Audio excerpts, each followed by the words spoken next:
Right now at Safeway, save on all your favorite home scents and cleaning products for a fresh, clean home.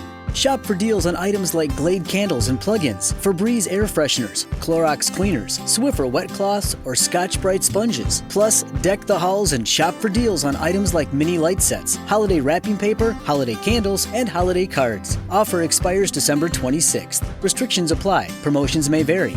Visit Safeway.com for full offer details. With Lucky Land Slots, you can get lucky just about anywhere. Dearly beloved, we are gathered here today to... Has anyone seen the bride and groom? Sorry, we're here. We were getting lucky in the limo and we lost track of time. No, Lucky Land Casino, with cash prizes that add up quicker than a guest registry. In that case, I pronounce you lucky. Play for free at LuckyLandSlots.com. Daily bonuses are waiting. No purchase necessary. Void where prohibited by law. 18+. Terms and conditions apply. See website for details. In just a moment, Autolite presents Suspense with Herbert Marshall. 'Twas the night before Christmas, and in Santa Claus' sleigh, the electrical system was plenty okay. The ignition was perfect, worked like a dream, and the sleigh ran so smooth it made Santa beam. What was Santa's secret, Arno? I heard him exclaim as he drove out of sight, "It's no secret at all. It's just Autolite." Now, You see, Hap, with all the kids in the world depending on old St. Nick Christmas Eve, he plays safe by replacing old or worn-out parts in his Autolite-equipped sleigh, with Autolite original factory parts: resistor spark plugs, stay-full batteries, distributors, starting motors, coils, generators, wire, and cable. All famous for their Autolite ignition-engineered dependability. Santa does it. Why don't you? Arno, let's switch from Santa to Suspense.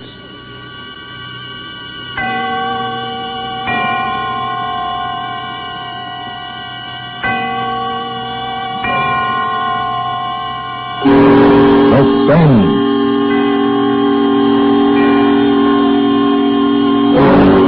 Autolite and its 60,000 dealers and service stations bring you radio's outstanding theater of thrills. Starring tonight, Mr. Herbert Marshall in Anton Leader's production of John Collier's Holiday Story. A tale well calculated to keep you in suspense.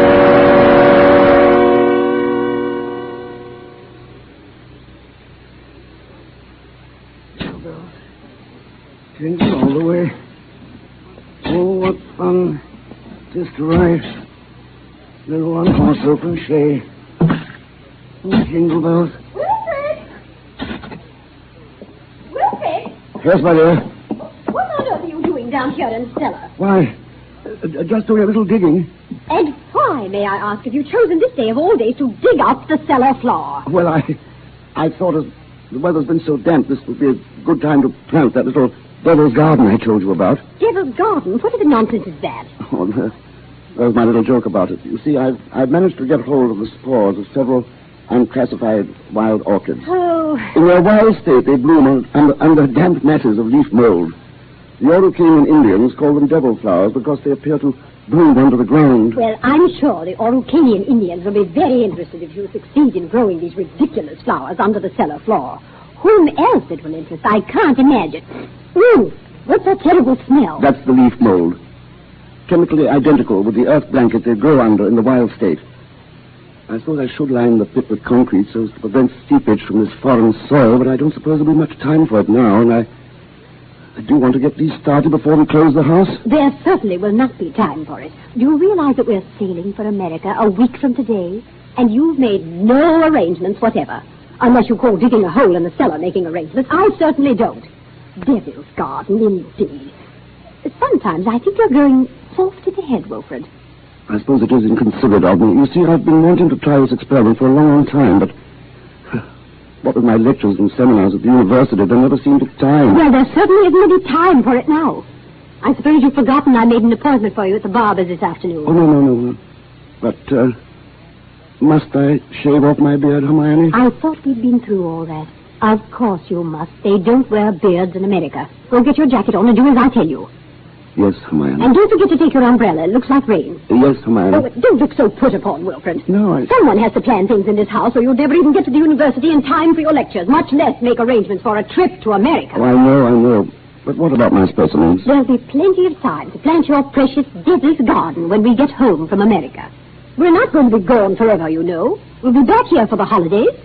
Yes, of course, back for the holidays. I'd forgotten. Well, try to remember it. And if you can't do that, just do as I tell you.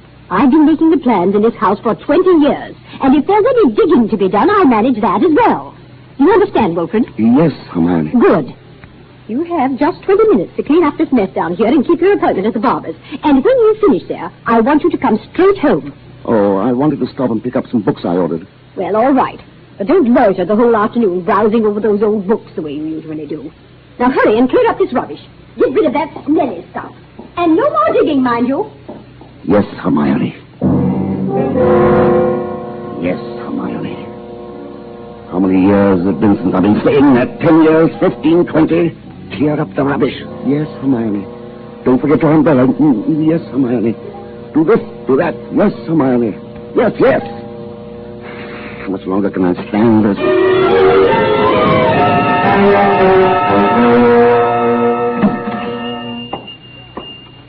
Good evening, sir. Good evening, Miss Markham. Why, it is Professor Carpenter, isn't it? Oh, you like me better this way? Oh, you look ever so much younger without the beard. 20 years at least. 20 years. You'll be glad to know those books you ordered have finally arrived. Books? Phytotomy of Phalloid Gametophytes and Coniferous Shrubs of North America. Those are the ones you ordered, aren't they? Yes, thank you. You're very kind, Miss Markham. What kind, Professor Carpenter? Not many young ladies in bookshops would go out of their way to look up rare books for an old professor of botany. Oh, you're not old, Professor Carpenter. Really, you look... And besides, I adore botany. It's my particular hobby. Oh, really? You never told me that before, Miss Markham. I was afraid to. You were so imposing with a beard and all. Miss Markham. Yes? Forgive me if this sounds foolish, but I feel that shaving off my beard is the most important thing I've done for 20 years. Oh, it is. I'm sure it is. I'm ashamed that I've been so distant with you all this time. Oh, there were times when I almost spoke up. Times when you came in here tired after a day with your students at the university. You seemed so alone, the way I'm alone in the world. I'd like to have asked you to stay a while and talk with me. But some way or other, I wound up by giving you your change and letting you go on your way. You say you're all alone in the world? Since my father died. Did you never think of marrying? My father was a very remarkable man. I never found anyone who seemed to measure up to what he led me to expect of men. Miss Markham. It's been so long since anyone called me by my first name. I'd like you to, if you want to. It's Marion. Marion. And yours? Wilfred. Oh, how long have you been alone, Wilfred? Alone? Oh, I knew you were a widower, of course, the first time I saw you. A widower? I can always tell. There's a certain sadness in a man's eyes, a sweet sadness, I think, when he's been married and then... A widower. I never thought of it in quite that way. Perhaps I shouldn't be talking like this, but I've often wondered what she must have been like. Your wife, I mean. Hermione? Was that her name? Yes, Hermione. Not an easy woman to forget. Very strong, always managing things. The house, my wardrobe, my friends. When we dined at a restaurant, she even ordered my food. She was always managing things. You might say she... Yes, she managed herself to death. Poor woman. She must have loved you very much. But she needn't have put herself out so. It's plain to see you don't need things managed for you. Is that so? You need companionship, I think. Someone sympathetic with your work. But the last thing on earth you need is a manager. How well you put it. The last thing on earth.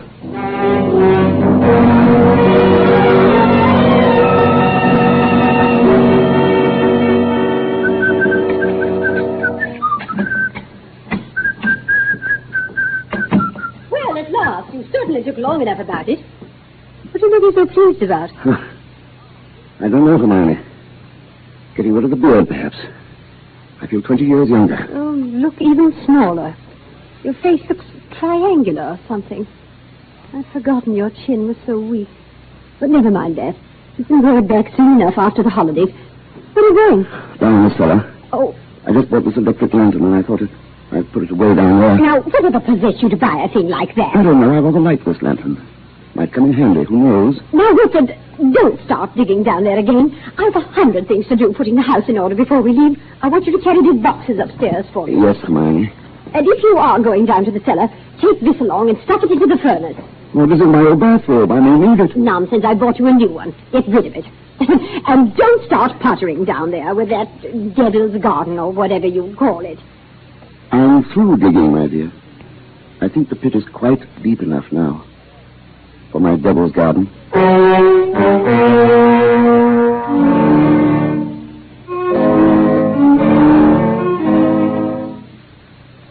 It would all have to be carefully planned, of course. Just as carefully planned as Hermione was planning the trip to America. We both went about our arrangements as the days passed. I spent all the time I could with Marion, and finally she consented. And then it was the last day, the big day. The day we were to sail for America. Operator, are you there? I'm still waiting on that call to Salisbury. Well, put them on quickly. Hello. Is this Paul Holt and Son? It's Mrs. Wilfred Carpenter. Did you receive my letter? Good. Now remember, we'll be back for the holidays, and I want the job done without fail. What's that?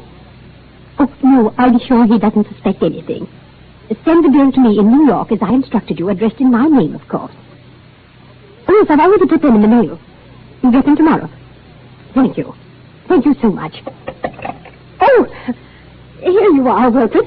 Where have you been? Backstairs. I dismissed the servants. Dismissed the servants? But I've asked some friends of mine into a farewell tea.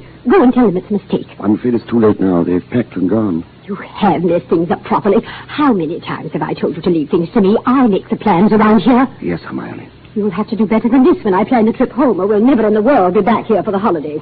Back here for the holidays, back here for the holidays. Must you keep saying that? Why not?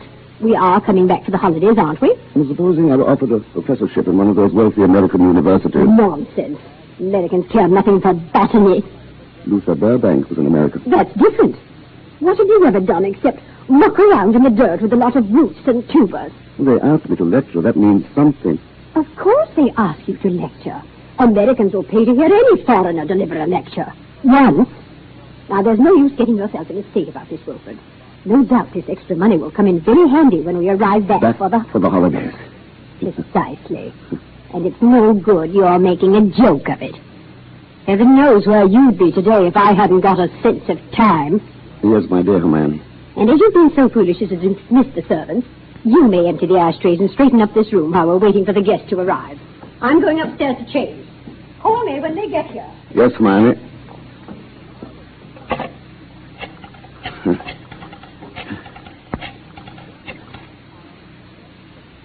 Marion, it's Wilfred.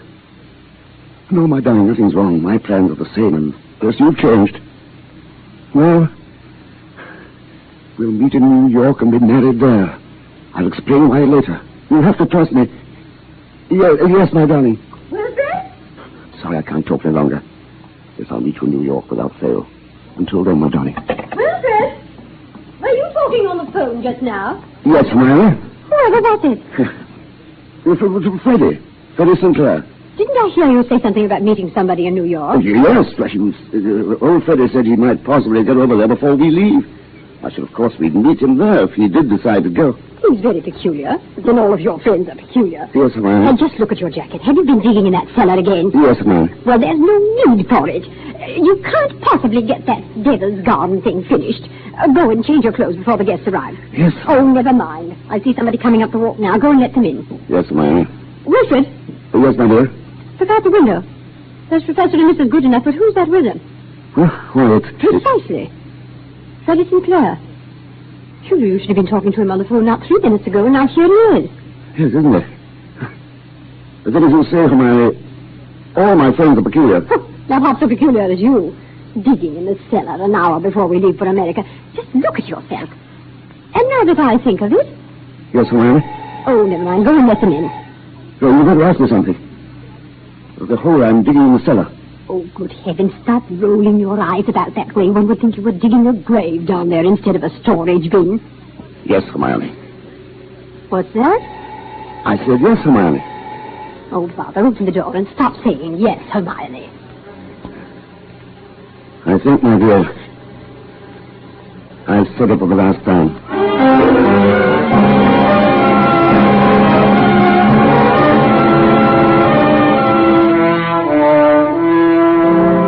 For Suspense, Autolite is bringing you Mr. Herbert Marshall in radio's outstanding theater of thrills, Suspense.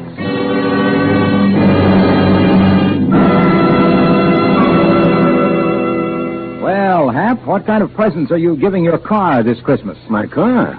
Now be sensible, Arlo. I am being sensible, Hap, because the most sensible thing every car owner can do is treat his car to Autolite preventive service and Autolite factory parts now. Right now, like Santa does. For with an Autolite checkup now, your car won't let you down later. Here we go. Look, Hap, Autolite parts are original factory parts on many makes of our finest cars. The same as those put in the car the day it was made. Resistor spark plugs, stay full batteries, generators, distributors, starting motors, coils, wire, and cable.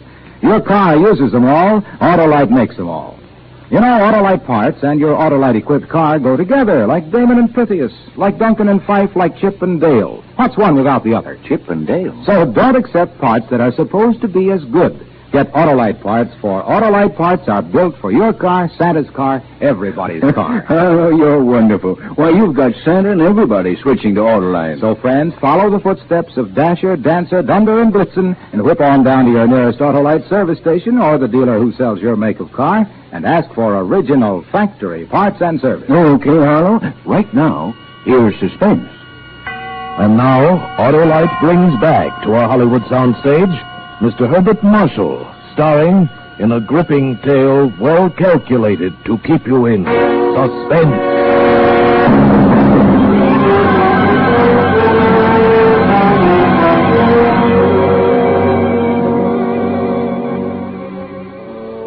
Back for the holidays.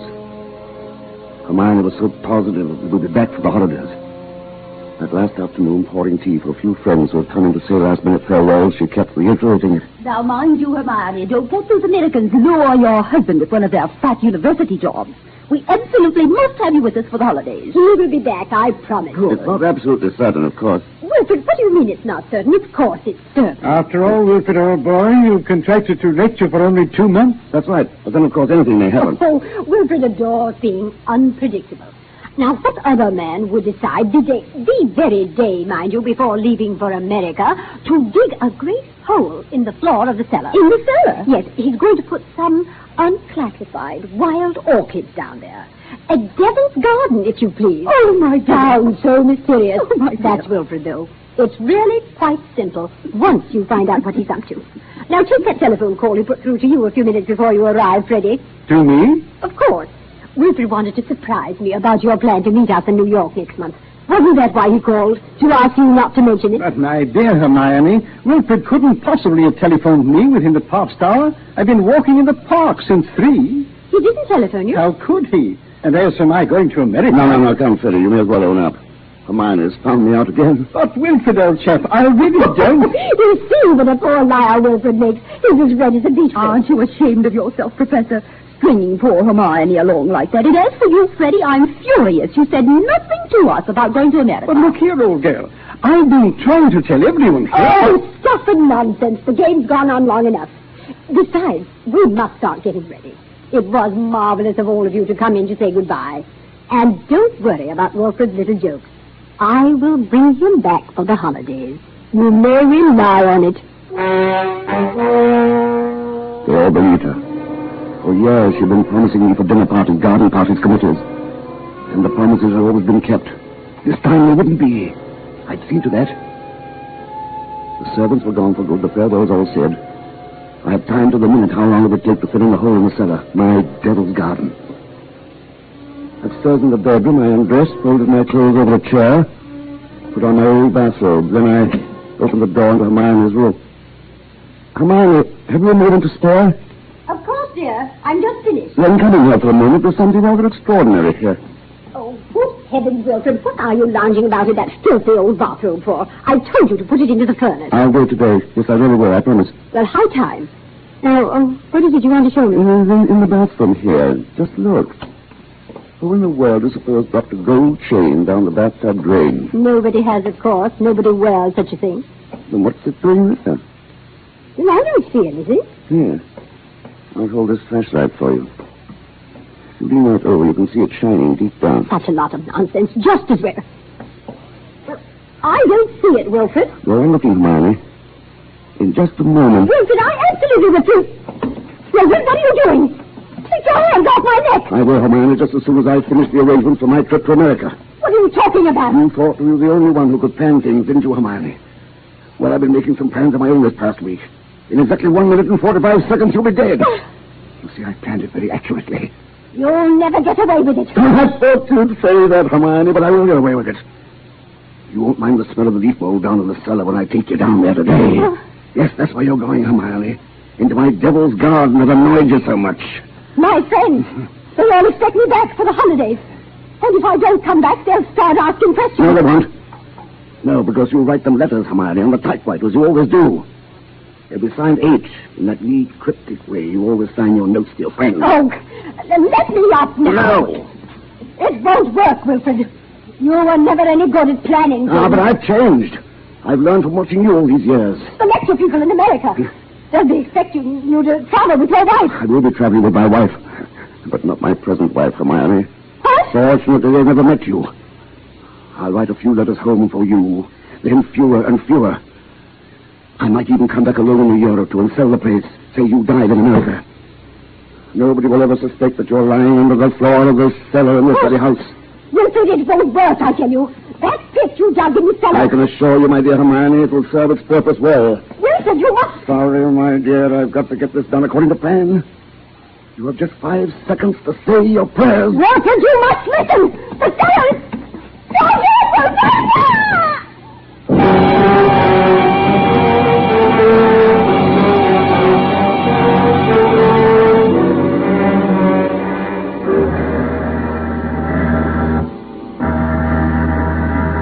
Oh, Stuart.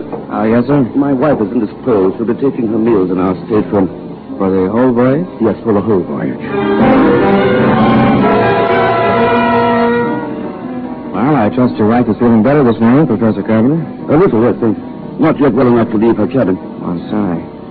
Oh, by the way, here's a copy of the radiogram you sent for your wife last evening. Oh, thank you. I'll just check it over. But look here. What is it? Did the typist make a mistake? No, nothing important.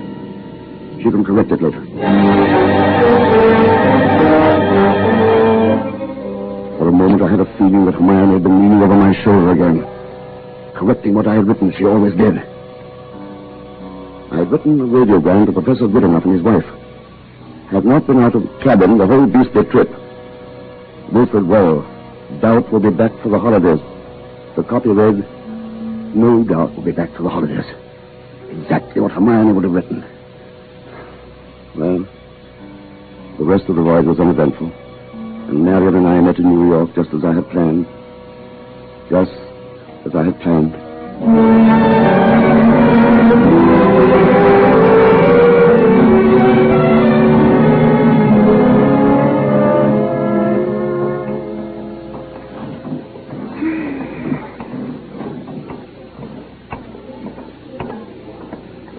Professor and Mrs. Carpenter, we have reservations, I believe. Oh, yes, we've been expecting you, sir. Boy? Yes, sir. Take Professor and Mrs. Carpenter's luggage up to their suite. You know, Mrs. Carpenter, you're quite a surprise. Oh? The letter reserving the rooms was so, thorough. I was expecting an older, more forbidding sort of person, frankly, ma'am. Oh, no. As a matter of fact, we are just married. Yeah. But my letter reserving the room? I wrote the letter, my dear, and signed it. Mrs. Wilfred Carpenter, just as a joke.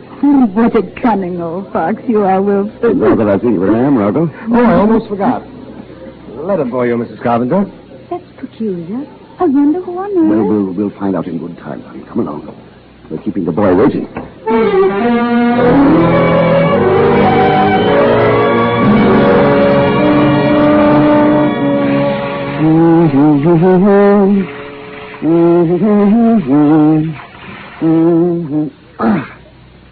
Like a cold, brisk shower to put a man to rights.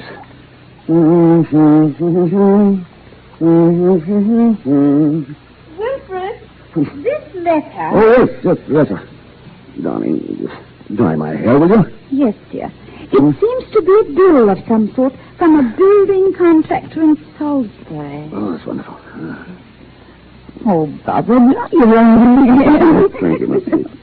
Let's see this bill or whatever it says. Yeah. It's very puzzling, Wilfred. You were a widower, weren't you? I mean, her man isn't still alive. Oh, good heavens, no. Let's have that. Yeah. Mm-hmm. Dear Madam, it's a good one. This is to acknowledge your order together with the keys to your house in Launceston Place. Our man had no difficulty in finding the place where your husband had begun the excavation in the cellar. But apparently he changed his mind at the last moment and filled it in again. Oh, what is it, Wilfred? Our man will begin digging tomorrow. You may rest assured that it will be a professional job and will be completed in ample time for your surprise Christmas present to your husband. We are happy to be conspirators with you in this thoughtful gesture, and hope that Professor Carpenter will be pleased at the results of our work that he so quaintly calls his Devil's Garden. Very truly yours, Paul Holt and Sons, Contractors. What does it mean, Wilfred? It means that Hermione was right. I will be back for the holidays. Back for the holidays. Back for the holidays!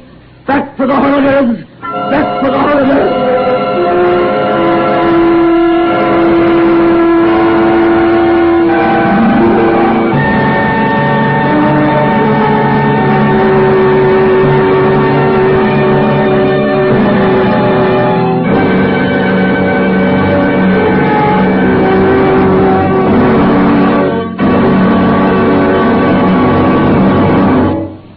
Thank you, Herbert Marshall, for a splendid performance. Mr. Marshall will return in just a moment. Jingle bells, jingle through the snow. Your car's all happy, it's full of pep, with all right, you know. Right you are, and Dyke Cornelius electrical problems won't keep your car down when you stop at the shop that features Autolite parts and service. Sure as Kris Kringle means Christmas, Autolite original factory parts and service top the town. So, friends, stop in tomorrow at your friendly Autolite service station or the dealer who sells your make of car and ask for original factory parts and service. Autolite? You will find Autolite service stations listed in your classified telephone directory under Automotive Electrical Equipment. And remember, your Autolite ignition system is the lifeline of your car. Yes, friends, and remember, too, Autolite means spark plugs. Ignition-engineered resistor spark plugs. Autolite means batteries. Stay full batteries. Autolite means ignition system. The lifeline of your car.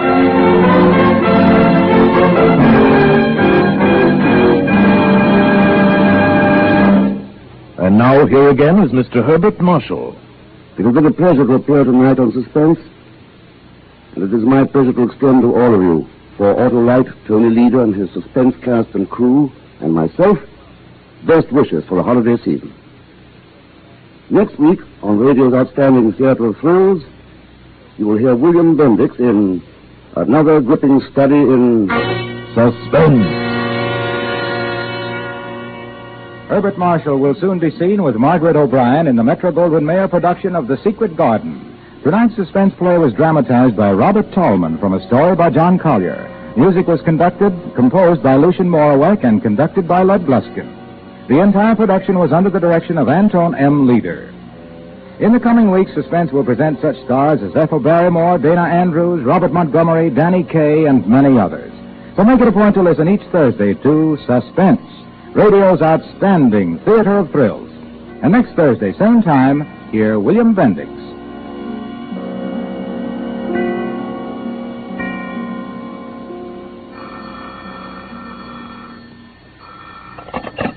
This is the Autolite Suspense Show.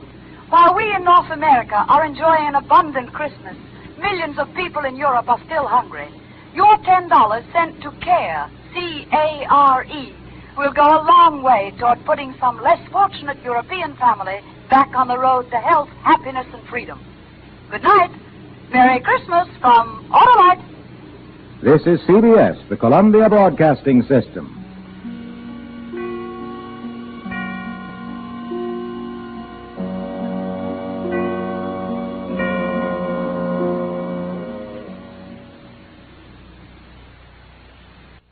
It is Ryan here, and I have a question for you. What do you do when you win? Like, are you a fist pumper, a woohooer, a hand clapper, a high fiver? I kind of like the high five, but if you want to hone in on those winning moves, check out Chumba Casino. At ChumbaCasino.com, choose from hundreds of social casino-style games for your chance to redeem serious cash prizes. There are new game releases weekly, plus free daily bonuses, so don't wait. Start having the most fun ever at ChumbaCasino.com. No purchase necessary. VGW Group. Void where prohibited by law. See terms and conditions. 18+.